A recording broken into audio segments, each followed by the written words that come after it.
குவைத்தில் இருந்து சொந்த நாட்டுக்கு போகிறவங்களா இருந்தாலும் சரி, இல்லை சொந்த நாட்டில் இருந்து குவைத்துக்கு வர நினச்சிங்கனாலும் சரி, இன்னும் ஃப்ளைட்டு வந்து ஓப்பன் ஆகலைங்க. எப்போ ஃப்ளைட்டு ஓடும் அப்படிங்கிறது வந்து கேள்விக்குறியாக தான் இருக்குது. இன்றைக்கி சரியாயிடும், நாளைக்கு சரியாயிடும் அப்படின்னு ஒவ்வொரு நாளும் எதிர்பார்த்தது.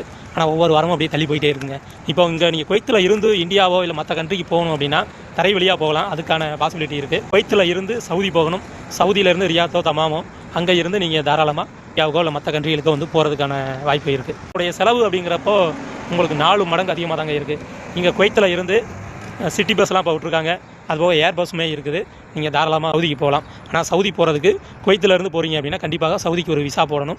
அங்கே இருந்து நீங்கள் ஃப்ளைட் டிக்கெட் போட்டு நீங்கள் வந்து உங்களுடைய சொந்த நாட்டுக்கு போய்க்கலாம். அதே போல் இந்தியாவிலேருந்து ரொம்ப பேர் விசா வாங்கிட்டு குவைத்துக்குள்ளே வரணும், எப்போ ஃப்ளைட் ஓப்பன் ஆகும் அப்படின்னு எதிர்பார்த்துக்கிட்டு இருக்காங்க. இது வரைக்கும் ஃப்ளைட்டை பற்றின கரெக்டான ஒரு அப்டேட் கிடையாதுங்க. ஸோ ஒவ்வொரு நாளும் பிரச்சனைகள் சின்ன சின்னதாக வந்துகிட்டே இருக்குது. அதனால் இந்த வீக்கில் ஓப்பன் ஆகிடும்னு எதிர்பார்த்தது, ஆனால் ஓப்பன் ஆகலை, இன்னும் டிலே ஆகுது. இந்தியாவில் இருந்து நீங்கள் குவைத்துக்குள்ளே வரணும் அப்படின்னா குவைத்திலேருந்து சவுதி வரணும். சவுதி வந்து அதுக்கப்புறம் தான் குவைத்துக்குள்ளே வர முடியும். ஸோ சவுதிக்கு உங்களுக்கு விசா கொடுக்கணும். உங்களுடைய ஸ்பான்சர் நினச்சாரு அப்படின்னா நீங்கள் சவுதி வந்து அதுக்கப்புறம் உள்ளே வரலாம்.